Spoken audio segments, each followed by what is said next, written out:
Welcome to the Arete Podcast, the podcast created to help senior executives and the organisations they lead live up to their full potential. Join us for cutting-edge interviews with leading senior executive and board members across all industry sectors, and for practical tips to accelerate your executive career. And now, here's your host, Richard Triggs. Back to the Arete podcast. It has been a few years, but it's always fantastic to have my very good friend and returning multiple guest back to hear about all the exciting things you've been up to. I think since we last spoke, there's been a new business launched, there's been a book written, there's been lots of things happening. So why don't you just bring us up to speed on the new wonderful world of Tim Dwyer? Yeah, well, it's been a bit of a journey, as you know, Richard, and thanks for having me back on again. But the whole vision of what I envisaged many, many years ago, basically back to 2008, I set the vision for this company, which was to create a navigational system similar to Google Maps did for going from A to B in the car when we'd never been to a destination before.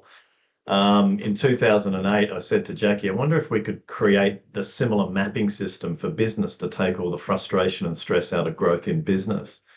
And into 2021, after many different angles and looking at it from different perspectives, I finally landed on it. And as a result of that, I decided to start another company up that was representative of the navigational system for business. And I handed it over to my designer, and I said to my designer, what do you reckon we need to call this? And he came back with the Tolemy.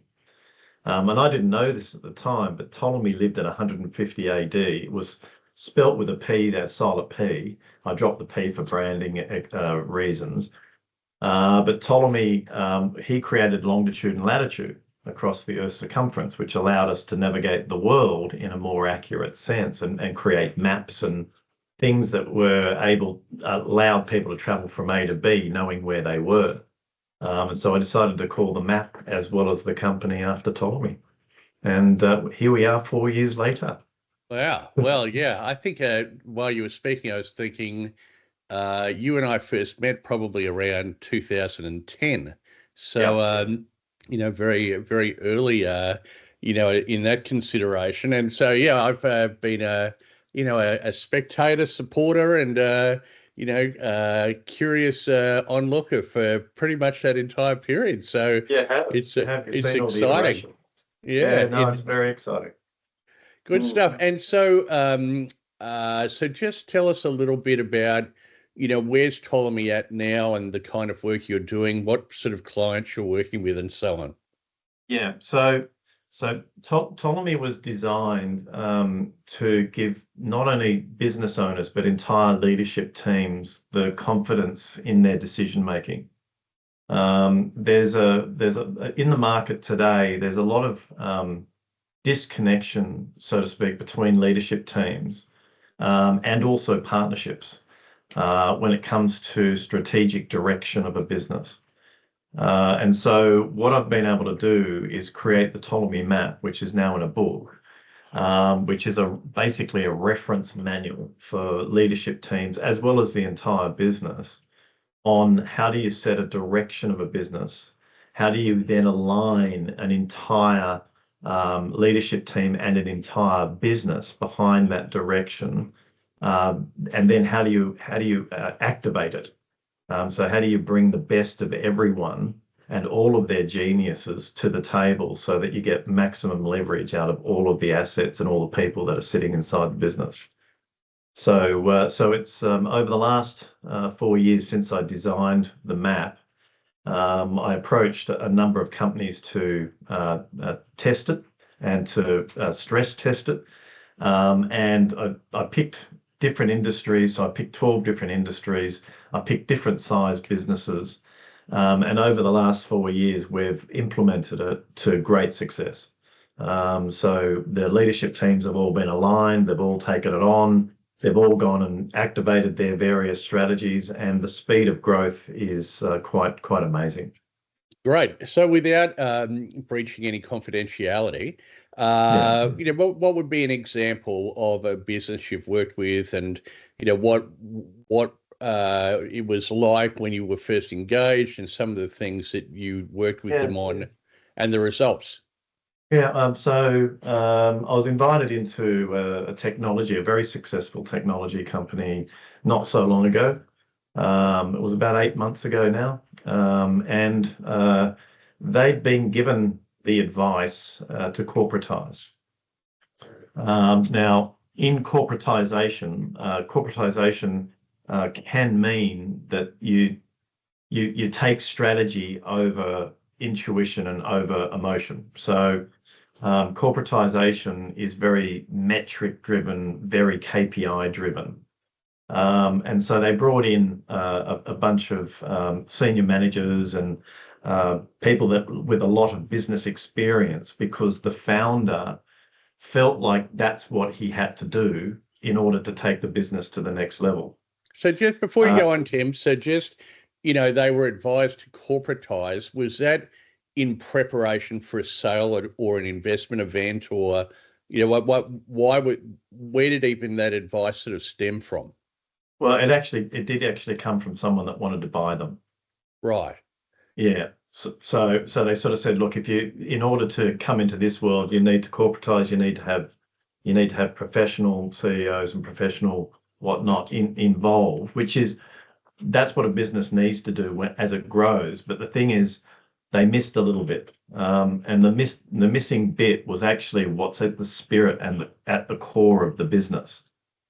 So what they did is they handed over the leadership to someone else, because the owner wanted to actually step back a bit. Now, by handing it over, he didn't hand it over with the vision, and he didn't hand it over with the culture, and he didn't hand it over with all of the things that already made the business successful in the first place. And so therefore, the business actually started to lose its way, because it no longer had the soul and the spirit of the founder in the business. So what we then did is we said, no, let's go back. Let's unpack what actually made this business special in the first place. And then you can recruit into that. And when you recruit into that, then you find the right aligned people that will come along and then activate the strategy from the original core. So if businesses try and say, like, if a founder or an owner or even a partnership, if they don't get to the core and they just outsource their problems, then what they do is they create a whole lot of distractions and a whole lot of what I call spin cycles inside the business, and it actually slows the growth and can put the business into decline. When they unpack what's at the core and the source of the brand and the source of their culture, and they know what that is and they can treasure it, then when they bring in new people and new energies and new people that have got different skill sets, they can actually speed up the growth quite dramatically. Okay. So when you said you came into this business about 8 months ago, so it sounds like the first stage of that was really unpacking that, corporate, or not corporate, company history and identity and those things. And so you use some particular tools to help them to do that? Yeah. Well, I use the Tolemy Map. So the first thing around aligning leadership teams is to align them behind the direction of a business. So, and the Tolemy Map, what it does, it says, righto, what's the North Star, so to speak, which is the brand, which is what's the purpose of the business in its first place. So what's its purpose? What's its mission? What's the brand stand for? What's the promise? What's the gap in the market it's going to service? And once, like a lot of this, when businesses grow from startup, a lot of it's done intuitively. It's done through gut feel. Yeah. A lot of entrepreneurs will go, oh, I don't know, I just followed my nose, so to speak. So it's unpacking the gut feel so it becomes to consciousness. Hmm. Now, once that is unpacked, then the leadership team can see and they go, oh, that's why we're going in that way, or that's why we're doing this, and that's why we're doing that. And what you'll hear is a whole lot of that's why. That's why we're doing here. That's why we're going in this direction. So the first step in the process is to get people to remember what the brand is and the essence is all about. Then it's to remind them of what the business model is that's sitting behind it, which is the products, the services, the channels. And then it's all about unpacking the culture and the structures as well, that it's going to support the growth. Now, once a business sees the vision and everyone's aligned to the vision in a conscious level, the business will then move into a nice rhythm. But what happened in this case, and in what I find in many cases, is when a business gets derailed, there's a whole lot of conversations that happen that are actually destructive, and they create negative relationships inside a business. And so the business then needs to forgive all of those, and they need to clear any of the negative energy that was brought into the business based on the fact that they'd gone off track for a period of time. Now, in this case, what we did is firstly, we created a vision document and a vision platform. We then put a culture document in place, and then we put a leadership and guidance principles in place that everyone signed on to. Once we did those three things, the business then moved back into a really positive energy space, and all of the negative conversations that had in the past disappeared. And once that happened, the business went into high growth again, and it didn't take long at all. Right.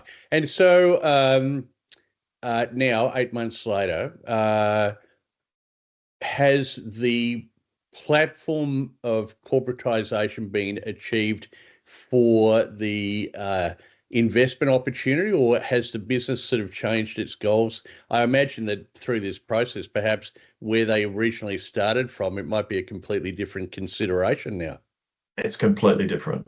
Correct. So what they've done is they've parked the private equity deal. That didn't feel right to the owner, because he was in this case, he was going to be handing over his creative freedom, and he didn't want to hand over his creative freedom, so he said no to that private equity deal, and for good reason. So then what he can now do is he's now got his entire team aligned behind him again, and the entire business and the leadership team, and they're now going into their next growth side of things. So from there, he'll be able to go and attract, it could be the same private equity, might be a different private equity to come in and invest if he needs the capital to speed up their growth. The business model that sits behind this one, he probably won't need the capital for quite some time. It could be a year, 2 years. And then once he's on that, he'll be able to negotiate a far better deal anyway. Fantastic. So I imagine he's smiling a lot. Yeah, he is. I mean, he's not the only one. I've been doing that with, there's technology companies, there's professional services companies we've been doing this with. I've helped 2 businesses in the last 6 months exit, but prior to that, there was another 3 businesses that I helped exit at very high multiples, because I was able to show them how to articulate the value of the business, but also show the private equity business where this business could go. And so the private equity businesses come in and they go, that's a really good asset. I'd love to invest in that asset. So therefore they pay fair price, fair multiple for it, but they also get the uplift. So everyone wins. Excellent. And so, obviously Ptolemy and the name and everything you've just spoken about, very firmly sort of grounded in this idea of navigation. So, why is navigation so important to business? Navigation puts everyone, allows everyone to get on the same page. So a lot of businesses disconnect because the ego comes in and points out all the problems in a business and sort of say, here's all the problems, we've got to go solve all those problems, which is fine. The ego around it is we need to be problem-solving beings. But the thing is, we also need to be inspirational.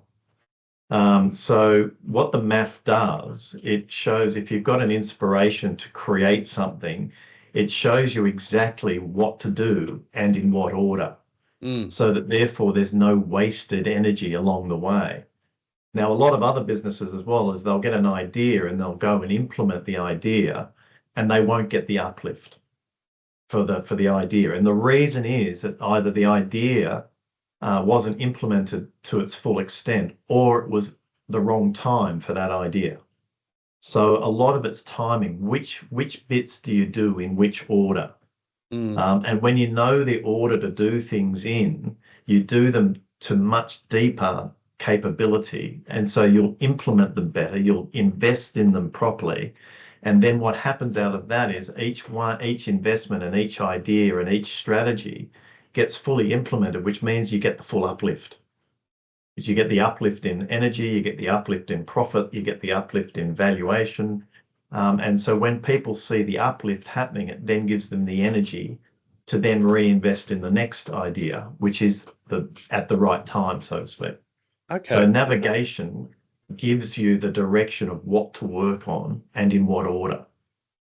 And so you've spoken about the positive sort of attributes or opportunities that come from that. But if to looking at it from a slightly different angle, what are traditionally the problems that you're seeing in business that by implementation of these navigational systems, it really allows business owners and leaders to predict and compensate for those potential problems? Yeah. So there's three core problems that sit in every business as they go through a growth cycle. And these are common issues. So if you just sum them up into 3 words, there's the problem of time, the problem of money, and the problem of vitality. Mm-hmm. So when I go and work with a business, I'll be listening for, well, what's the overarching issue that they're wanting to solve? Are they making lots of money but have no time, or have they got plenty of time and not making enough money? Or quite often what I'll find is there'll be lots of businesses that I work with that have got time, but they're busy, right? So they're busy doing, and they feel like they're in a bit of a wheel spin. So they're in a bit of a spin cycle. So I go, okay, so we need to take the busyness out whilst they're still making the money. And then I'll go into some businesses and they might have some time, they might have all the money in the world, but they just feel disconnected and flat. They go, well, I've got everything that I set out to do, but I don't feel fantastic about my business anymore. And that's the vitality side of things. So what the map does, it shows exactly how you can create time in the equation of business. It shows you exactly how you create money and how money flows through business. But most importantly, it shows you how to have so much fun. And so that there's energy and buzzingness going through the business because the business feels full of vitality. And so the map shows how to actually build a vibrant business that makes lots of money, has plenty of time, and has a culture where everyone just loves to be. Mm-hmm. So that's what it does. Well, that sounds quite enticing. I don't see any downside there. No, there isn't.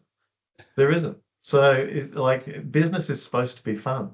Where we get unstuck, where most businesses get unstuck, is in the leadership and the partnership inside the business. So inside businesses are always, it's really lonely to go and drive a business on your own. So what I encourage everyone to do, even if they're a solopreneur, is to actually go and find people and partnerships that they can go on inside the marketplace. It doesn't have to be inside your business. But if you're in partnership inside the business, the most important thing to work on is the partnership. It's to get the partnership clear and aligned. And when that happens, everyone brings their genius zones. I mean, I'm working with a very successful town planning and survey and environmental company, consulting company here in Queensland. And the 4 partners are awesome. They're all they all bring their own genius zones to it. But what they've done is they've really worked on the partnership to make sure that the partnership is rock solid. So it's like a band, so to speak. And when they go to market, they go as one unit. And because their partnership is so rock solid, their entire business and leadership team behind them is fully committed to the brand. They're fully committed to its growth. And the entire business is fully committed to making sure the business is a success. And that all comes back to the solid nature of the partnership. So the better the partnerships in the market, the better the partnerships in the business, the better the leadership processes within the business, the better the outcome. Yeah, it's, as somebody who has had a couple of partnership attempts in my business over 16 and a half years, it's interesting you're talking to think about, well, what comes first? What comes first, the chicken or the egg? So, you're bringing in. It sounds to me as though a lot of this work should be done as a way of pre-qualifying who you want to be in partnership with.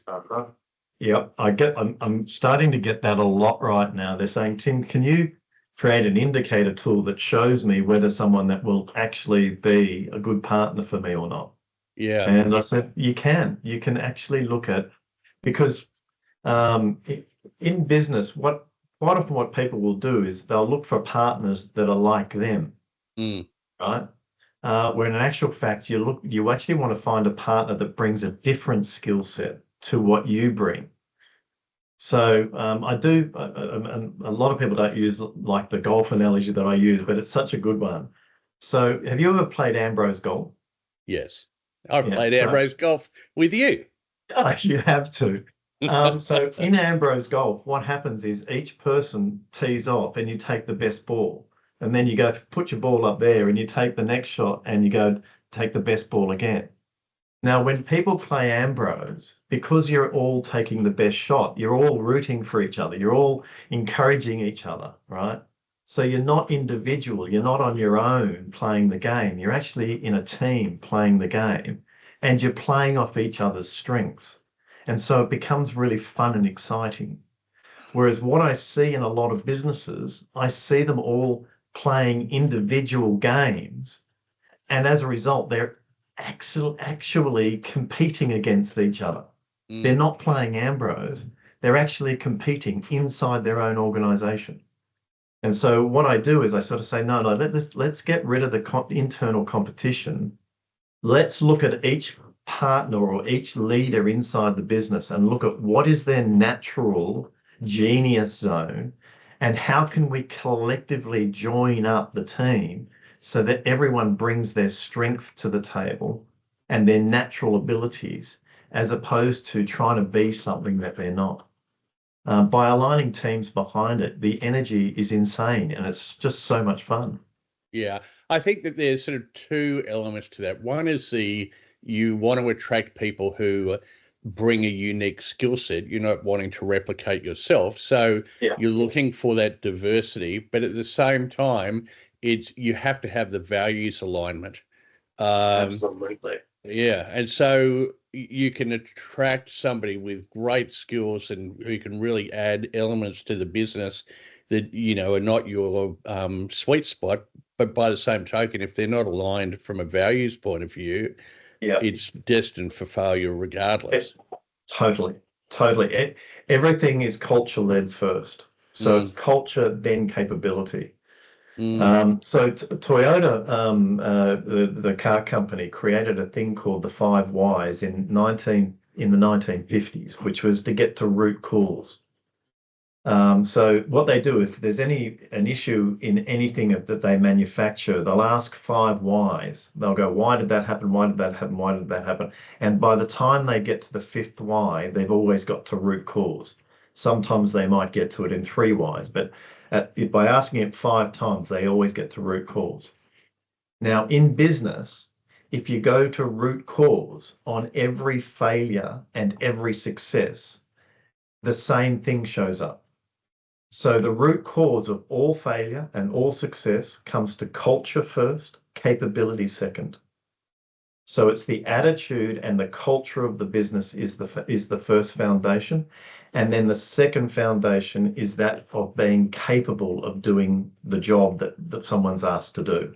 If you get those two things in alignment, success follows. Now, when it comes to partnerships, you want cultural alignment first, but then you want each person to own the capability that they're there to drive and lead inside the business, whether it be the capability of building the brand, the capability of building the product, or the capability of building channels to market. Each capability then creates the success. But the thing around it is, if someone doesn't have the capability, it's being vulnerable to sort of say, hey, I don't know how to do that. I need help. And then going and getting the help they need and building the capability, as opposed to hiding the fact that they don't have capability. That's what brings a business unstuck. Interesting. I think there's definitely a place for, a business owner like myself, for example, who might say, look, I want to attract partners, but I need to have a framework. It's almost that becomes an assessment tool, as you mentioned earlier. What are the cultural attributes and what are the capability attributes?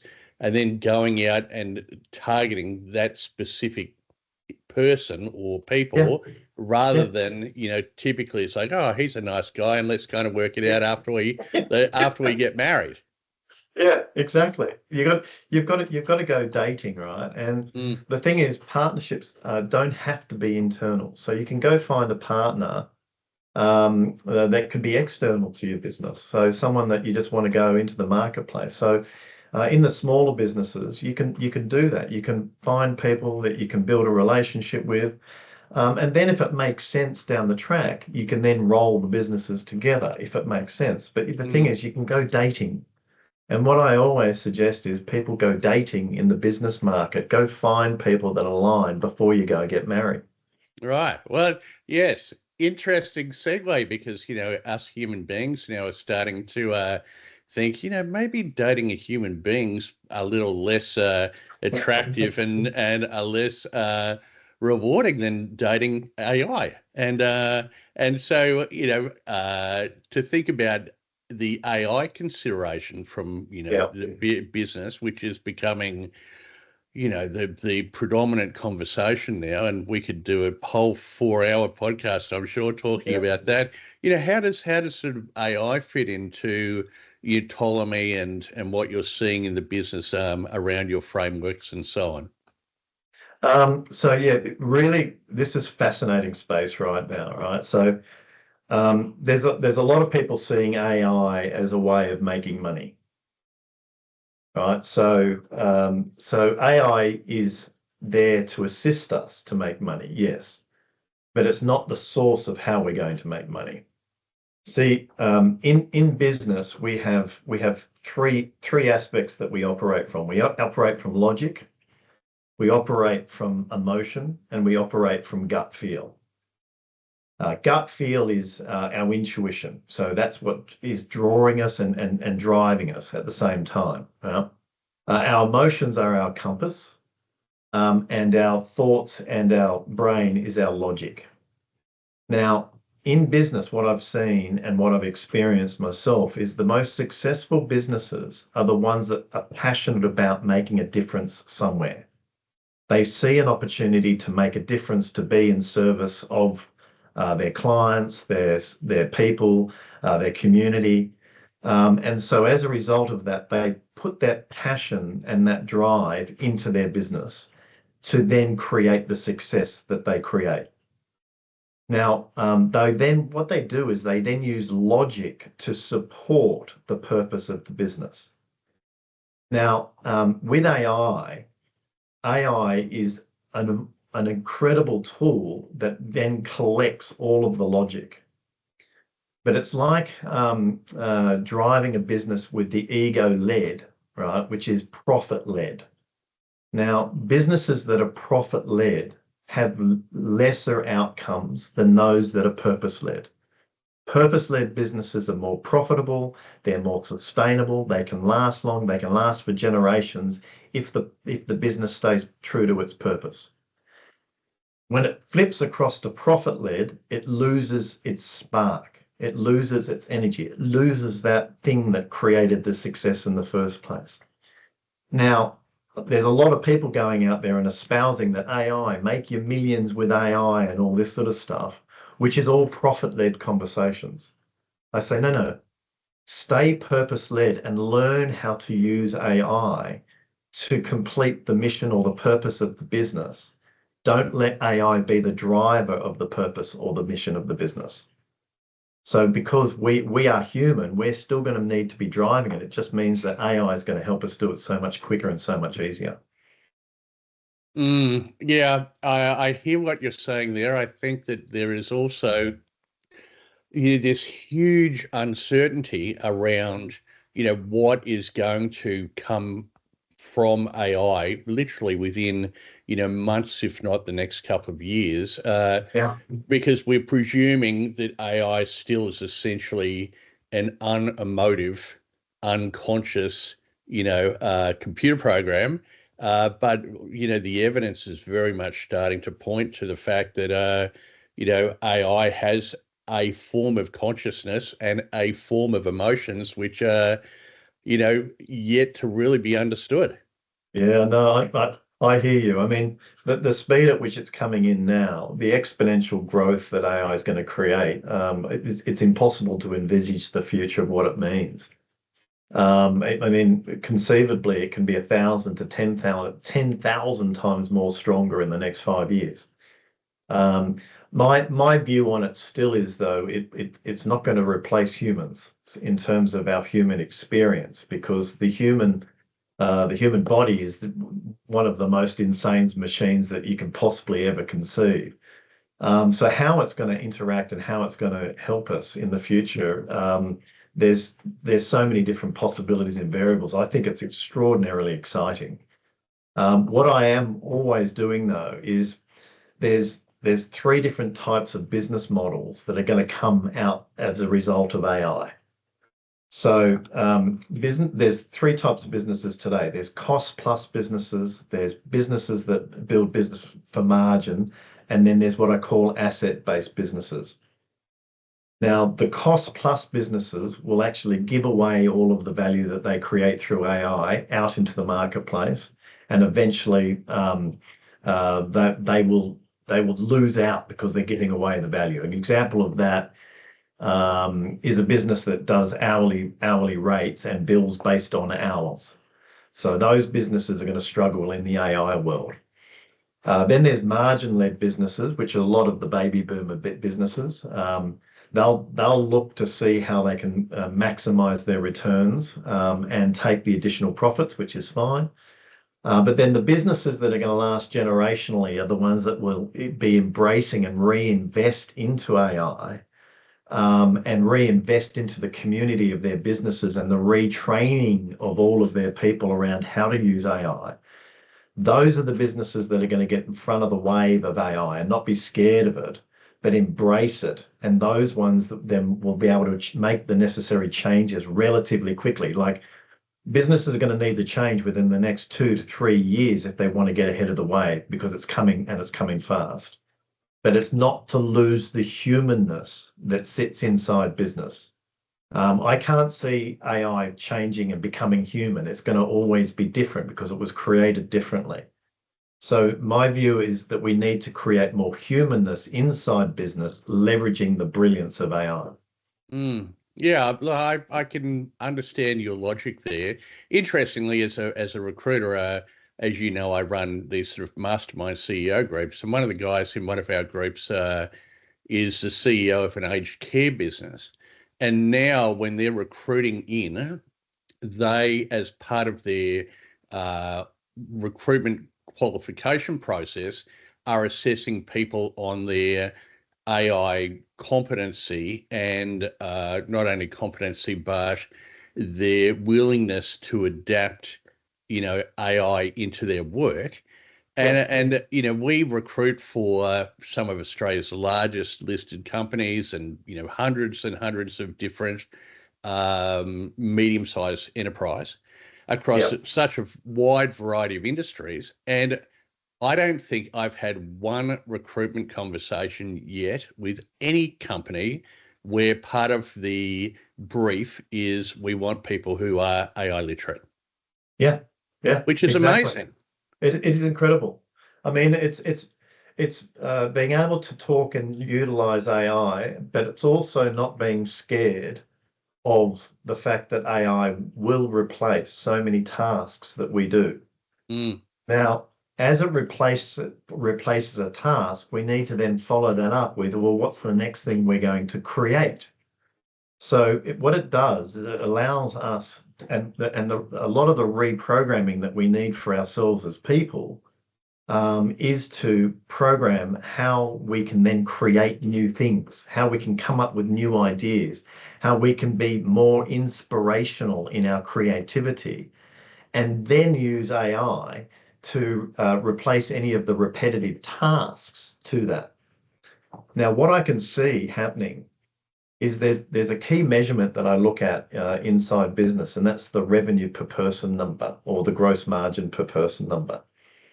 Now, what I'm seeing with AI coming in is the revenue per person number sits at about between $120,000 to $150,000 revenue per person, or gross margin per person if you're running a manufacturing business.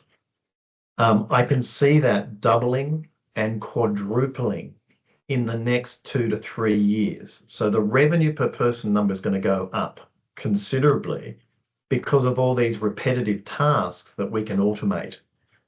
Now, as a result of that is what are we going to do with the extra money, and what are we going to do with the extra time? And my view around that is, well, we need to reskill our people on being more creative and leveraging AI as opposed to being protective against AI. I suppose the fear with that is businesses are able to do more with less. Yes. So those people who are not part of this AI revolution, what happens to them? And is universal basic income going to be the panacea to solve that problem? Or and then it's also interesting because what we are seeing globally is a substantive shift in demographics and depopulation and aging workforces and so on. So it's such a it in many respects it's so exciting and yet so completely unpredictable. Totally. I mean, I can't predict the future. I cannot. It's like it's exciting because we can't have an expectation of what it's going to look like in the future because we just don't know. What I do encourage everyone to do is it's time to reimagine the future, though. Businesses that hold on to the past right now and resist this will be the ones that will then have to catch up or will be bought out. Yeah. So it's embracing the change. It's like we're back in 1995 when you and I were in 1995. The internet was just hitting mainstream, and there was a lot of fear then as well around what the internet was going to do and what jobs it was going to displace. But what happened was a whole lot of new jobs opened up and a whole lot of new ways of doing things opened up, and we're at the same precipice right now. There's going to be new ways of people learning how to actually communicate with AI, how to put the right prompts in to get the right outcomes. It's not going to if people defer to AI. So, for instance, if you're a consulting company and you just put in all of your expertise into the consulting company and ask AI to then produce all the reports for you. If you don't know what to look for inside the report to see whether or not the AI has done the right job, you're going to risk actually destroying your business, right? So it's not about deferring and handing everything over to AI and sort of saying, okay, you do it now. It's treating AI as a resource for the business and going, okay, what roles and tasks can it do for me? And I better check that it's doing it correctly. I've seen some businesses try and outsource their customer service side of things and then just letting AI be the customer service. But the customers are going, I don't want to have the relationship with the AI. I want to have the relationship with your brand. And so you can't just delegate to it. It's like delegating to someone and sort of saying, oh, you do it. I know how to do it, but you do it. And then just letting them go without any guidance. So we still need to guide AI, and we're always going to need to guide AI because it's here to help us create the vision that we want to create.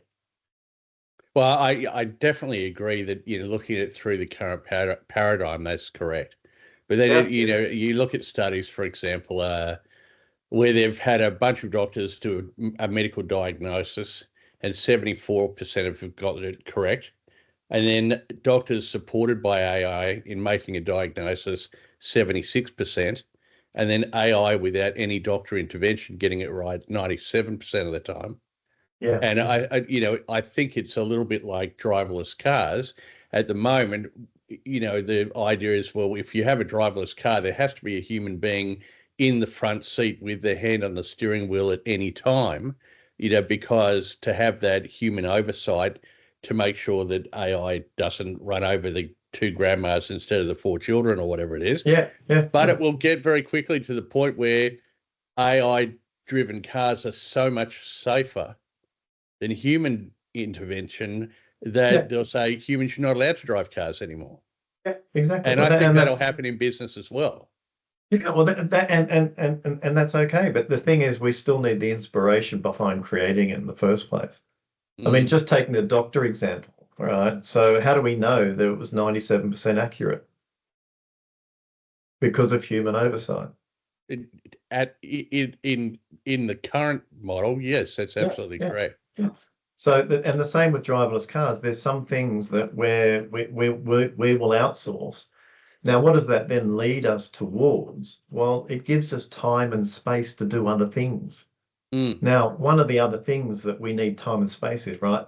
So when I go into partnerships, for instance, right, I say to them, what's the reason for the disconnect in the partnership or the leadership team? And the main disconnect is busyness. The main disconnect is everyone's so busy that they don't have time for the relationship. Yeah. Now, with AI, what happens is we now, and we always needed to put the relationship first. And so therefore, we then spend time on working out how to be in better relationship with ourselves, better relationship with our partners, better relationship with our leaders. And most importantly, what's going to come out of all of this is a whole lot of communities are going to come out of this, where people are learning how to be really good in relationship. Now, when we're really good in relationship and we feel connected, then we can also collectively create new things that we can then get AI to create for us. But the most important thing is we need to get really, really good at relationships, because that's not what AI is going to do for us. AI is not going to replace our relationships with our partners, with our leadership team, with our community, with our customers. It's not going to replace that. It will replace some of the mechanics of it, but it won't replace the connection point. Well, it's, as you say, it's going to be very interesting to watch as this all unfolds.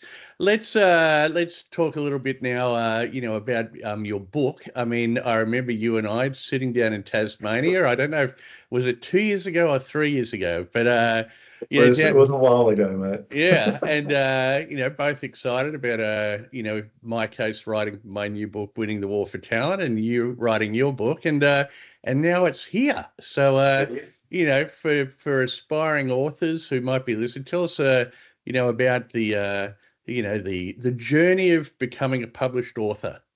Yeah, well, I mean, it's been a 20-year journey, Richard, because I mean, you and I met when we were on the Dent and the Key Person of Influence program, where I was one of the mentors around productization and innovation. That's right. And right then, Andrew Griffiths was there, and he was sort of saying, "You've got to write a book." And I was sitting there for so long going, well, I'm not sure which angle to come with, because there's so many different business books out there. So I held off until I created the Tolemy Map.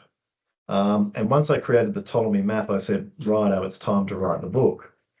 And that's when I decided to go down to Andrew's workshop with you to learn about, well, how do you actually go about doing this? And so 2 years in, I was halfway through it, or it was looking like it was going to be 4 books. So I'd already written 120,000 words. Then I finished writing all the rest of it, and it was 180,000 words, and I handed it over to an editor, and this was over a year ago now. She goes, "Tim, we've got a year of work to do." I said, "What?" She goes, "Yeah, we need to tidy this up a little bit. You've got all the bones and all the structures there, but it needs a different user experience."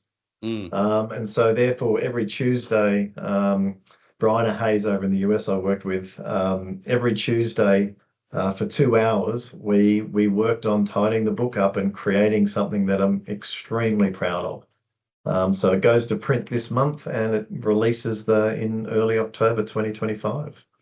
Fantastic. And it's a weighty volume. It's designed. It's a couple of things it's designed. So in it, I've written in all the stories of a whole lot of different client experiences through it. So each chapter has a client story that goes with it. It's got the philosophy, it's got the principles, and most importantly, it's got a diagram or a framework, a navigational tool that shows exactly how to use that aspect of business. Now, by having a navigational tool, what it's then designed to be is a reference guide. So if someone's been given the task of repricing and packaging a new product, they can go to the book and remind themselves of the principles and philosophies of pricing and packaging. If someone's looking to develop a new product and they want a new brand, they can go back to the book and go, what's the philosophy and principle behind brand again? And they can do a quick 5-10 minute read and go, oh, that's right, that's what we need to do around brand, or this is what we need to do about innovation, or this is what we need to do about culture, or this is what we need to do about leadership and management. So the book has 72 aspects in it. There's a philosophy and principle behind each one. Some of them are very quick. You'll see them in 5 minutes. Some of them need a little bit more reflection to really make alive inside the business.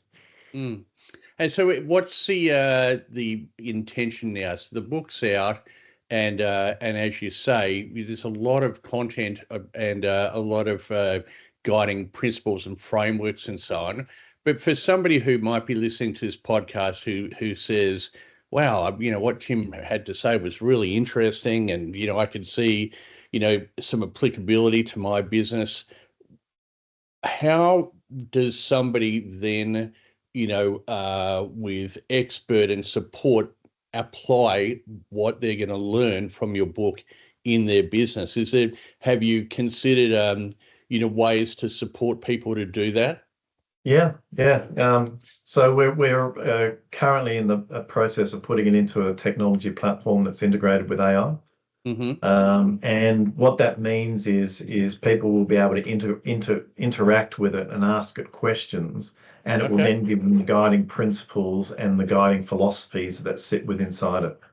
I'm then also partnering up with experts in each of the different areas to bring their wisdom and their deep knowledge into the system as well. So the map is designed to be a portal of sorts. It's not designed to be the answer for everything, because that would be you're talking volumes and volumes and volumes. It's giving the core principles, and then what to work on and in what order, and how to navigate it.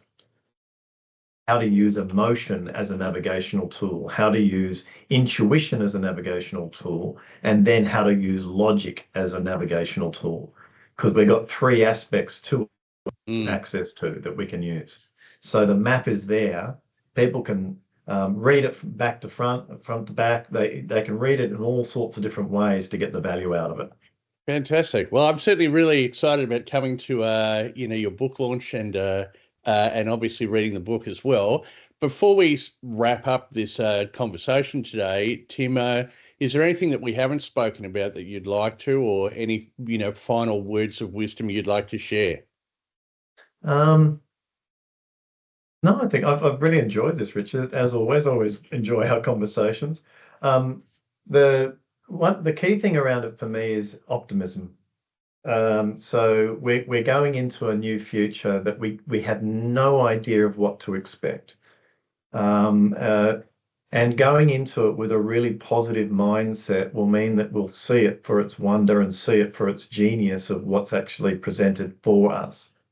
Um, uh, yes, the pessimism and the negative side of things needs to be there as well. We need to acknowledge it, but we need to drive towards positive outcomes, understanding that there's going to be some negativity and some things show up that we don't want. But it's not to amplify those, it's to work out, well, how do we actually overcome those negative aspects of this so that we can get the full brilliance of the optimistic future? Mm.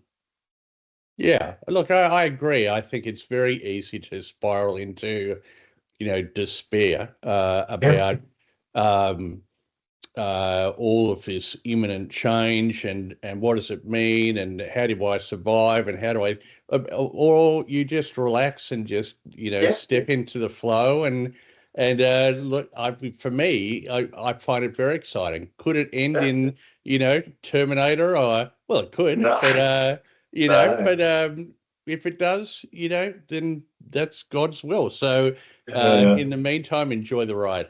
Yeah, I think it's a positive future. I mean, and I can see all positivity of people coming together in better relationships, better partnerships, better leadership.